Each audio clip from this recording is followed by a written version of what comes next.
Good morning students. आज हम आपका क्लास 4 का lesson number 6 the climate of India Bharat की जलवायु के बारे में रीड करना शुरू करेंगे। ये आपका चैप्टर है जिसमें इंडिया की जो है जलवायु के बारे में आपको बताया गया है।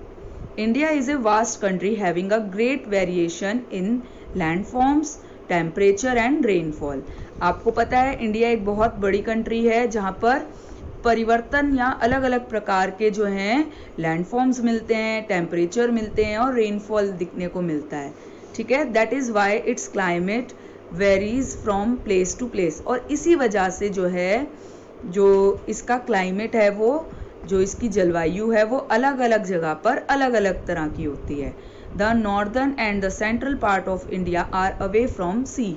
जो भारत में उत्तरी हिस्सा है जो और मध्य भारत है वो जो है समुद्री इलाके से दूर है, समुद्र से दूर है।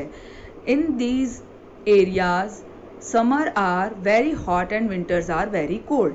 और इसीलिए इन जगहों पर जो गर्मियाँ होती हैं वो बहुत ही गर्म होती हैं और सर्दियों में बहुत ही ज़्यादा ठंड होती है।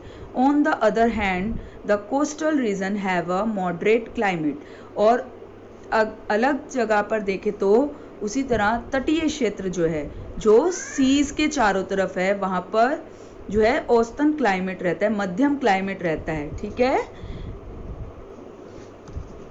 Temperature is almost equal through out year. और वहाँ पर जो टेम्परेचर होता है वो पूरे साल जो है एक ही जैसा रहता है लगभग। In Himalaya there is cold climate. और अगर हम हिमालय में जाएं, हिमालय की तरफ जाएं तो वहाँ पर क्लाइमेट कैसा होता है, ठंडा होता है।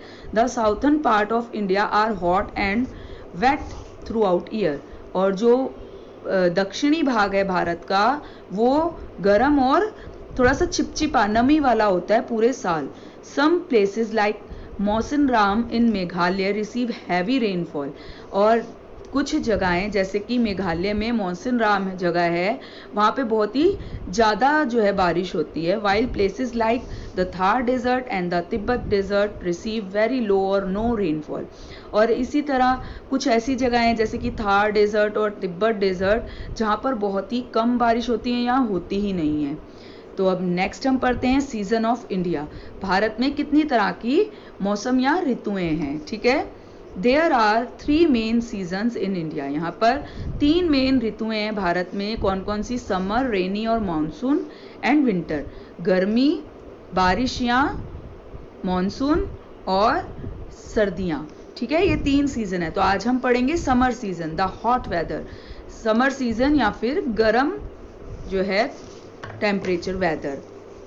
The summer season starts from mid March to the end of June. Summer season जो है मार्च के मध्य से शुरू होकर जून के आखिर तक चलता है। The temperature rises. टेम्परेचर जो है वो बढ़ता है इन इंडिया दीज डेज। इन जगहों पर मतलब कि जो समर सीजन है इन दिनों में जो है वो बढ़ता है इंडिया में। ठीक है, कब से लेके? मार्च के मध्य से लेकर जून के आखिर तक। In May and early June, the highest temperature are recorded in place like the northern plains. मई और जून के शुरुआती हिस्से में क्या होता है, टेम्परेचर जो है अपने हाईएस्ट मतलब कि सबसे ज़्यादा होता है, पीक पर जाता है। कहाँ पर? नॉर्दर्न प्लेन्स में, उत्तरी मैदानों में। द वार्म विंड्स कॉल्ड लू। और गर्म हवाओं जो चलती हैं उनको क्या कहते हैं? Loo. Blows during May and June in north India. और ये कब कब चलती हैं? मई और जून में। कहाँ पर? नॉर्थ इंडिया में, उत्तरी भारत में। The temperature rises to over 45 degree Celsius here. और टेम्परेचर कितना पहुंच जाता है? 45 डिग्री सेल्सियस। ठीक है, 45 डिग्री तक पहुंच जाता है। The Deccan plateau is relatively cooler due to its height.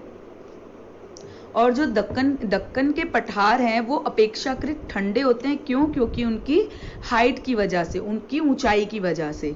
The coastal area are also cool in these days because they are influenced by सी।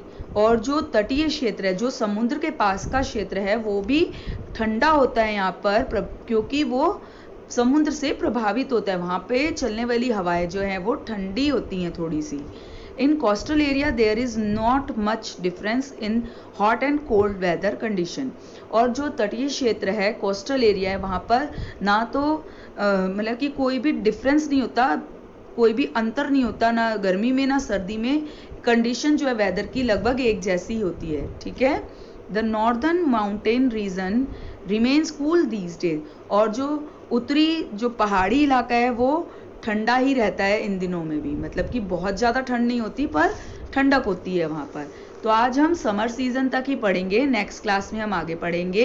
तो इसके जो डिफ़िकल्ट वर्ड्स मैं आपको बताए हैं वो आपने अपनी बुक में नोट डाउन करने हैं, जिससे कि आपको इसके चैप्टर को समझने में आसानी हो, ठीक है। और इसके साथ में आपको इसका क्वेश्चन आंसर सेंड करूंगी, उसको आपने नीट एंड क्लीन जो है नोट डाउन करना है और लर्न भी करना है। आज के लिए बस इतना ही। Thank you.